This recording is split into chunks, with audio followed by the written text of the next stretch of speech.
Hello everyone, I hope everybody's doing well in these trying times and is doing particularly well this morning. Today I'm going to talk about a country that's in the Middle East and has been part of more than 5 of the biggest empires in the history of the world. That country is Lebanon. Lebanon is located in Western Asia and borders with Israel to the south, the Mediterranean Sea to the west, and with Syria to the east and the north. Its capital is called Beirut.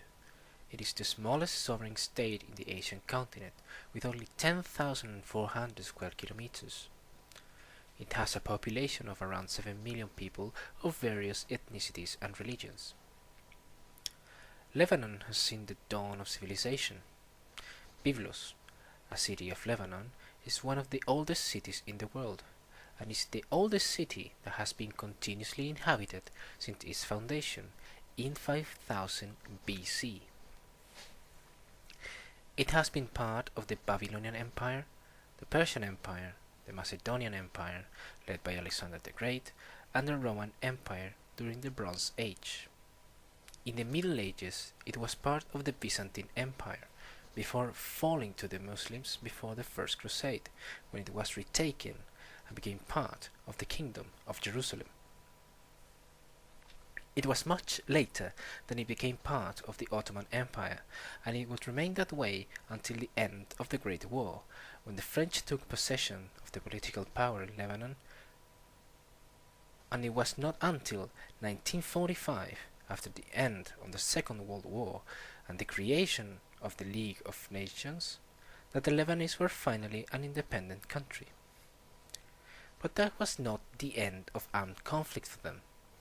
In 1948, they participated in a skirmish against the newly formed country of Israel, which caused the flight of around 100,000 Palestinians to Lebanon. In 1958, there was an insurrection led by Lebanese Muslims that wanted to make Lebanon a part of the United Arab Republic. By request of the president of Lebanon at the time, 5,000 United States Marines were dispatched to Lebanon to support the government. In 1975, due to the increase of former Palestinian militants being relocated in Lebanon, a civil war broke out.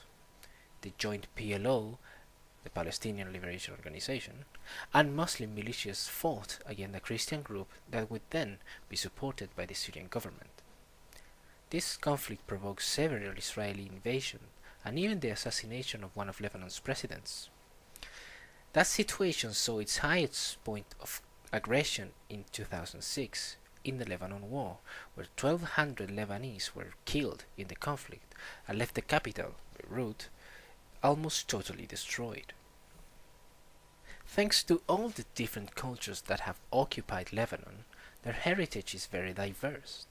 It has an almost equal number of people that practice Islam and Christianity, although they vary in the doctrine they practice.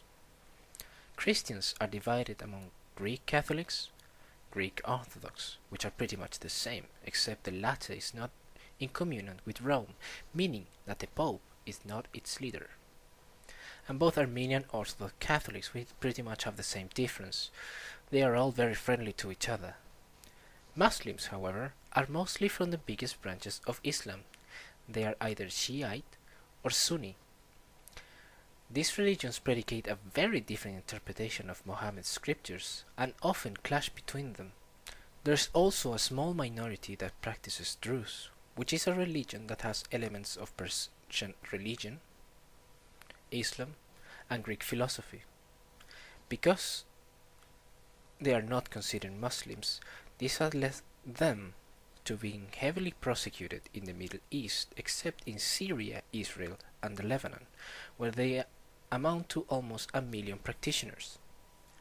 As you could imagine, given their history, Lebanon has one of the most outstanding architecture and historical buildings. Most of their cities are the places of castles, cathedrals, mosques, temples, and many more.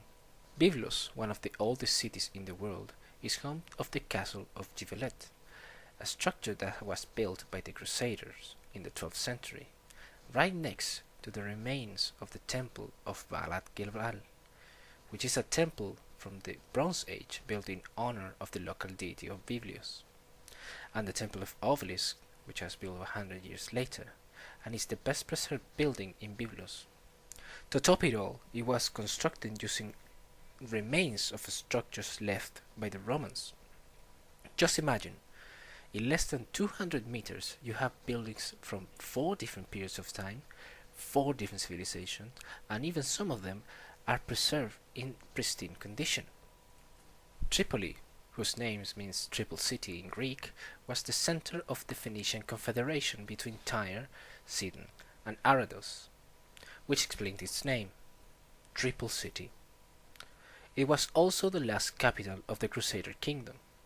There you can find the citadel of Raymond de Saint-Gilles, built by orders of a crusader of the same name that was a key player in the conquest of Jerusalem during the First Crusade.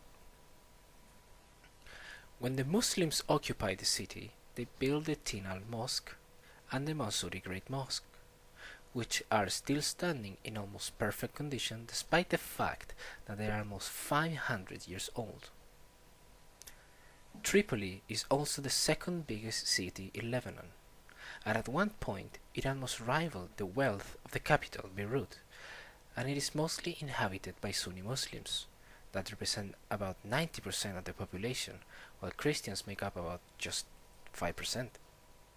Its capital, Beirut, is the biggest and most populated city of Lebanon, with around 2.2 million inhabitants. It was once part of the Kingdom of Egypt, where it was led by pharaohs.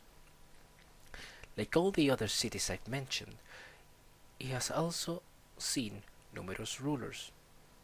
It was taken by the Crusaders in the 12th century and was held until Saladin, one of the most important tacticians of the Saracens, recovered it from the Muslims.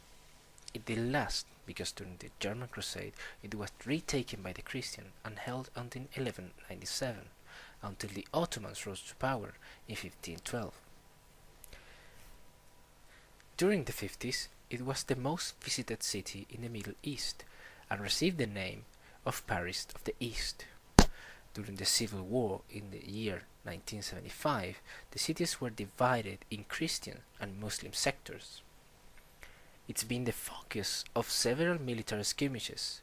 It's been destroyed and rebuilt many times, and in 2006, after an Israeli bombardment brought it to heel, it has been trying to be restored in its entirety ever since. Since Lebanon is a country that houses believers of both Christian and Muslim creed, people celebrate public holidays from both religions, and there are plenty of holidays that the Lebanese celebrate together despite their differences, like their Independence Day, which is celebrated the 22nd of November and commemorates the day they were freed from the French mandate. Lebanon also hosts at least 15 music festivals. There are other historical places, like the Byblos International Festival. Lebanon has so many music festivals that they have the 6th spot of nightlife worldwide and number 1 in the Middle East. Most of these festivals are promoted by the government with the intention of not only fueling the tourism, but also showcase their well-conserved historical state. Unlike most of the Middle East, Lebanon has a fairly liberal culture, so much that it is considered a gateway to Europe from Western Asia. It is very common, in comparison, to have mixed-sex schools. It is also common for young people to engage in premarital sexual relations, even though it is frowned upon by both the more conservative sides of Christians and Muslims alike. Women enjoy civil rights and are capable to attend institutions of higher education, like universities or institutes, and they have easy access to contraceptive methods.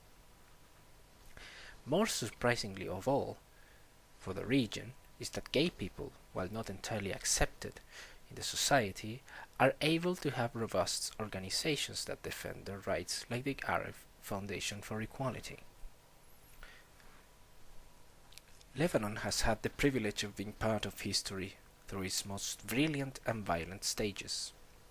It has seen the rise and fall of Alexander the Great, the Roman Empire, the Kingdom of Jerusalem, Saladin's reign, and the Ottoman Empire. It was a colony of the French, and even after the independence, their hardships didn't cease. Even today, some of their cities keep being destroyed by civil war or unrest. And after all that, Lebanon is still a place of music festivals. It's an oasis of women's rights in the Middle East, where they have equal rights, not a finished fight, but one that is miles ahead from its neighbors. And to top it all, they allow gay people to have representation and rights. Truly a window to the West from Asia, and rightfully once called the Paris of the East.